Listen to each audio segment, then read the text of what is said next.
मेरी नाम अंजलि कुमारी है। मेरी उम्र लगभग अभी 28 साल है।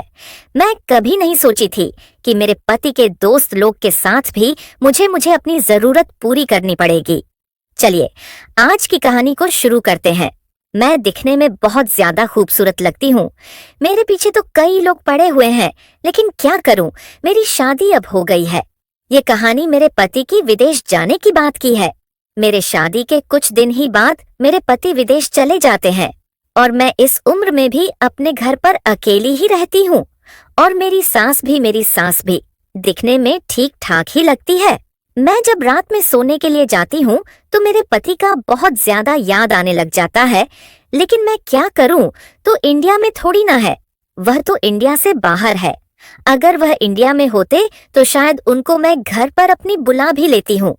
मैं जब मुझे उनका याद आने लग जाता है तो मैं उनके पास फोन कर बातें कर लेती हूँ, लेकिन क्या करूँ, फोन पर तो मेरी जरूरत पूरी नहीं ना हो पाती।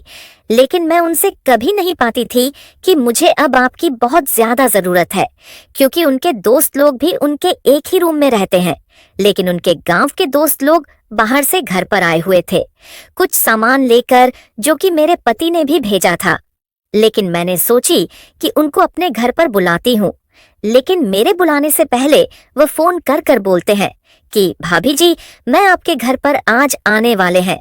हम दोनों में मन ही मन मैं बहुत ज्यादा खुश हो रही थी कि मेरे लिए मेरे पतिदेव जी क्या भेजे हुए हैं। कुछ देर बाद मेरे पति के दो दोस्त मेरे घर पर आ जाते हैं और मैं उन्हें देखकर एकदम से चौंक जाती हूँ कि यह तो मेरे घर पर पहले भी आ गए हैं। मैं सूची की जाकर उसको नाश्ते के लिए बोलता हूँ, लेकिन उन्हें बोला कि भाभी अपने खाने में क्या बनाया है। मैं बोली कि बस खाने अब बनाने के लिए जा रही हूँ। उनके एक दोस्त मुझे बहुत ही गौर से देख रहे थे, जैसे कि वह मुझे लाइन दे रहे हैं। मैं मन ही मन सोच रही थी कि आप अपनी जरूरत अब इन्हीं दोनों से पूरी करवा लेते हैं। फिर मैं सोच कि अगर अकेले ही आती तो शायद अपनी जरूरत पूरी भी कर लेते, लेकिन यह तो दो आदमी आए हुए हैं। अगर एक जरूरत पूरी करूंगी, दूसरे को भी अपनी जरूरत पूरी करने पर जाएगी, नहीं तो यह सब बात बाहर भी फैल जाएगा। फिर मैं सोचेगी अभी नहीं, कुछ दिन बाद मैं इनको खुद कॉल कर अपने घर पर बुलाऊंगी, एक काम के बहाने, और अपनी जरूरत पूरी भी कर लो कि वैसे भी मेरे पति को ये खाने वाले थोड़ी ना है। वह भी देखने में बहुत ही ज्यादा स्मार्ट लग रहे थे। मैं तो उन्हें मन ही मन लाइक करने लगे थे, लेकिन मुझे तो अपनी जरूरत अपनी पूरी करनी थी। फिर मैं कमरे में अकेले जाती हूँ तो मुझे महसूस होता है कि वह दोनों आपस में कुछ बातें कर रहे हैं। फिर मैं चुपके से अपने दरवाजे के पीछे छिपकर उनकी बातें सुनने लग जाती हूँ।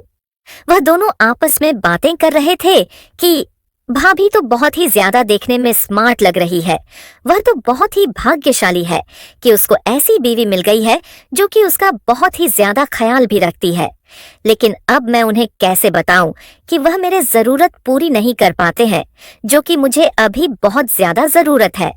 मनी ऐसी बात अपने आप से ही कह रही थी। फिर उनके एक दोस्त मेरे कमरे में आ जाते हैं और बोलते हैं कि भाभी, आप बातें सुन रही थी क्या हम दोनों की। मैं बोली कि हाँ। फिर वह बोलते हैं कि भैया आपका ख्याल नहीं रख पाते हैं। मैं बोली कि नहीं, क्योंकि मुझे अभी उनकी बहुत ही ज्यादा जरूरत है, लेकिन वह देखो तो बाहर कमाने में ही बिजी रहते हैं, पता ना वह अब काम कर क्या करेंगे। उनको